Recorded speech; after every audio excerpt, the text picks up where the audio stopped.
Alright, what's up guys? Today we're going to be going in my back and front yard just to find some wild edibles that are very common, and they're just lots of things you can eat if you're willing to go out and look, and all of these can be eaten just for food, and a lot of them can also be used medicinally for lots of things.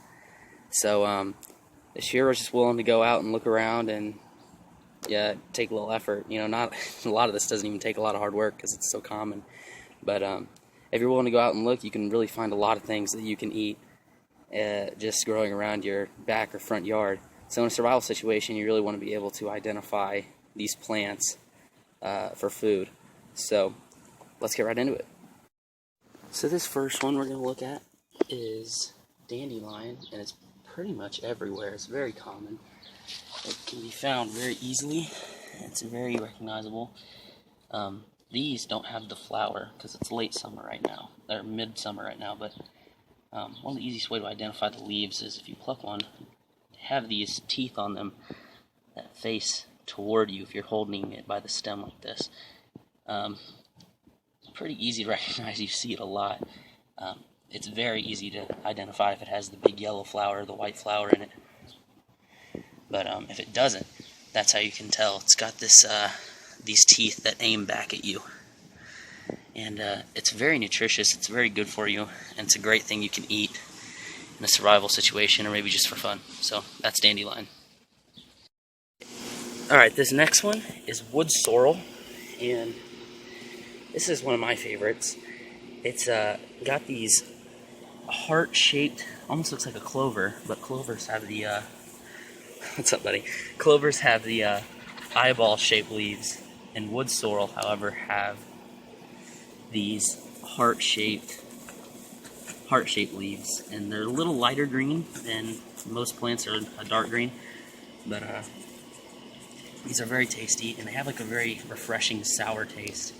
And sometimes they have yellow flowers right here. You can see they're closed right now, but it's a nice sour taste. I think it tastes like strawberry. Some people say it tastes like lemon, but don't eat too much of it though, because it's high in I forget the name of the acid, but it's high in this type of acid, and it can damage you if you eat it in mass amounts. But you know, just eating this, you'll be fine.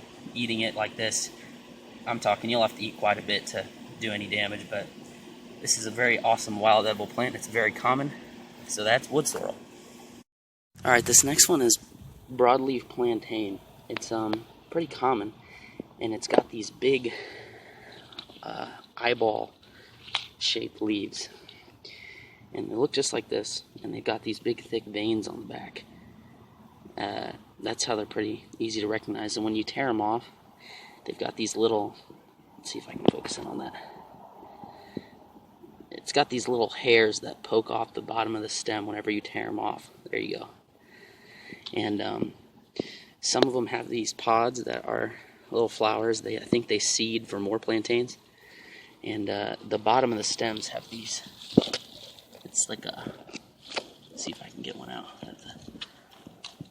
There you go. It's got this purple color. Pretty easy to recognize. So plantain is very good medicinally. You can use it for bug bites, mosquito bites, all types of things. And it's just a wild edible that's very common. So that's broadleaf plantain. Alright, this next one is clover, and it's very common. You can find it pretty easily everywhere, basically. And one thing to look out for is it's got these white flowers that grow around it often. And it's got, let me pick one. It's got these little eyeball, oval, whatever you want to call that, shaped leaves. And yeah, they're very common, and they're not the tastiest by themselves, but if you boil them, I've heard they taste a little better. I've never boiled them, but I mean, it's a wild edible in a survival situation. You really want to eat anything you have, and this is something that's safe to eat, and there's a lot of it. So that is clover.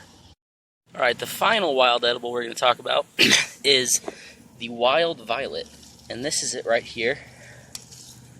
So it's got the the leaf that like overlaps itself, and then it's got these slightly toothed or jagged edges.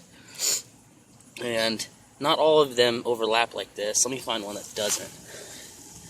Here's one that doesn't do it so much. It's more of just a heart, but they still touch. But these have big flowers during the, here's another patch of them. They have not big flowers, they have purple flowers, sometimes yellow, sometimes white, that grow next to them during the spring mostly. And right now it's summer, so the flowers have since gone away. But you can see they overlap each other, and it's the dark green, smooth leaves, no hairs or anything like that, and the slightly jagged edges, like this one right here.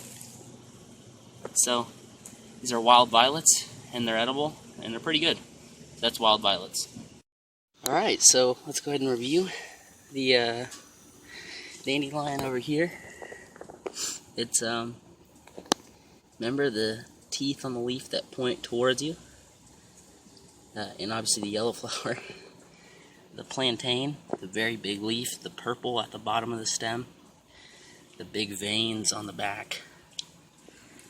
Wood sorrel, the heart-shaped leaves, the light green. Violet, the overlapping or heart-shaped semi-jagged edges of the leaf. And the clover, look for the white flowers and the eyeball-shaped dark green leaves. So this is 5 wild edibles you can find anywhere and are very common. And I hope you enjoyed this video, and thanks for watching.